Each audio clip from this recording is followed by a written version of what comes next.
জায়গা সব 60 তো সবারটা জানো না, তাহলে কোনটা কত এটা বলে?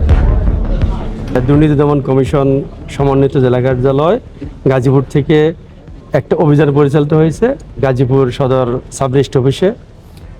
অভিযোগটা হলো যে এই সাব রেজিস্ট্রার অফিসে দীর্ঘদিন ধরে প্রতিটা দলিলের ক্ষেত্রে সাবকলা দলিল, দানপত্র দলিল, হেবা দলিল বা হেবা ঘোষণার এওয়াজনামা দলিল, পাওয়ার অফ অ্যাটর্নি দলিল, এই দলিলগুলোর ক্ষেত্রে ভুল থাক আর বা ভুল না থাক প্রতিটা দলিলের পিছনে অতিরিক্ত টাকা নেওয়া হয়, ঘুষ নেওয়া হয়। সেটা 1% বা 2% বা 3%। যদি ঘুষ দেওয়া হয় তাহলে রেকর্ডপত্র দলিলের সাথে যে সংযুক্ত কাগজপত্র দেওয়া হয় এগুলো সঠিকভাবে যাচাই না করেই করে দেওয়া যায়, মানে তারা করে দেন। আর যদি ঘুষ না দেওয়া হয় তাহলে এগুলো আটকে দেওয়া হয়, এই একটা অভিযোগ। আর এখানের বিভিন্ন অফিস সহকারী আছে, তাদের মাধ্যমে দলিল লেখকদের মাধ্যমে সাব রেজিস্ট্রারগণ অর্থ নিয়ে থাকেন বা গুডসের এখানে কোনো কাজ হয় না। সেই অভিযোগের প্রেক্ষিতে মূলত এটা ছাড়াও আরও বিভিন্ন অভিযোগ রয়েছে। সেই অভিযোগের প্রেক্ষিতে আমরা দুদক সহায়িকা গাজীপুর থেকে একটা টিম এখানে আসছিলাম।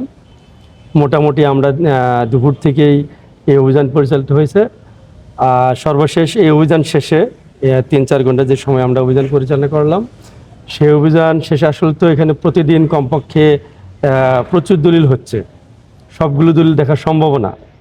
এই নমুনা স্বরূপ আমরা গত 2 বছর আর এই বছরের কিছু দলিল আমরা নমুনা স্বরূপ দেখেছি যেগুলো বড় বড় অ্যামাউন্ট।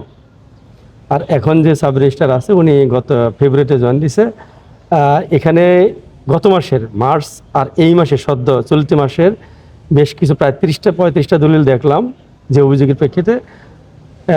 এগুলো দেখতে গিয়ে দেখলাম যে কিছুটা অভিযোগ আমাদের কাছে সত্য মনে হয়েছে। কীভাবে? নম্বর উল্লেখ থাকলেও সংযুক্ত কাগজপত্রগুলোর মধ্যে 3 নম্বর একটাও পাই নাই, একটারও পাই নাই। তবে হ্যাঁ, গত বছর 2-3টা দলিল আমরা পেয়েছি, গত বছর কোনোটাই পাই নাই। বিশেষ করে গত মাস আর এই মাস একটাও দেখাইতে পারেন নাই বর্তমান সাব রেজিস্ট্রার, উনি এই 3 নম্বর দেখাইতে পারেন। এখন হয়তো আমরা তাহলে অভিযোগে যে আছে যে না এগুলো 3 নম্বর, প্রতিটা 3 নম্বর না থাকলে 1% টাকা নেয়, আমাদের অভিযোগে সুস্পষ্ট রয়েছে। তাহলে দেখা যাচ্ছে যে অভিযোগের সাথে কিছুটা মিল পাওয়া যাচ্ছে। কেন থাকবে না? সব কাগজপত্র আছে, এটা নাই কেন? আমরা যেগুলো বড় বড় অ্যামাউন্ট শুধু এগুলো দেখতে পারছি, যেগুলো কম মূল্য এগুলো আমরা দেখি নাই বা দেখার সুযোগ হয় না, তো এগুলো দেখা সম্ভব হয় নাই। এই প্রেক্ষিতে আর এখানে আসার পর যুগ্ম যে সাব রেজিস্ট্রার আছে এই অফিসে আরও কয়েকজন আহম্মদ আরজানকে সোহেল রানা, হ্যাঁ এরা, আর তারপর যুগ্ম সাব রেজিস্ট্রার, এদেরকে আমরা এসে পেয়েছি। দুপুর পর্যন্ত আমরা পেয়েছি। আসার পর আমরা যখন পোশাক ছদ্মবেশে এসে দেখেছি এগুলো পেয়েছি, কিন্তু পোশাক পরার পর যখন আমরা দোতলায় গিয়েছি ইতিমধ্যে এরা চলে গেছে অফিস থেকে, আমরা আর পাই নাই। এই বিষয়টা এখানকার জেলা রেজিস্ট্রার মিজানুর রহমান ছিল, ওনার কাছে আমরা জানিয়েছি। উনি এগুলো শক্তভাবে পদক্ষেপ নেবে, 2-3 দিনের মধ্যে আমাদেরকে আশ্বাস দিয়েছে যে তাদেরকে কেন চলে যাবে তাকে অবগত করে নাই। যেহেতু অফিস ছিল, সংযুক্ত থাকতে পারে অন্য অফিসে, অফিসে যেহেতু ছিল থাকবে না, এখন আমাদের দেখে চলে যাবে কেন?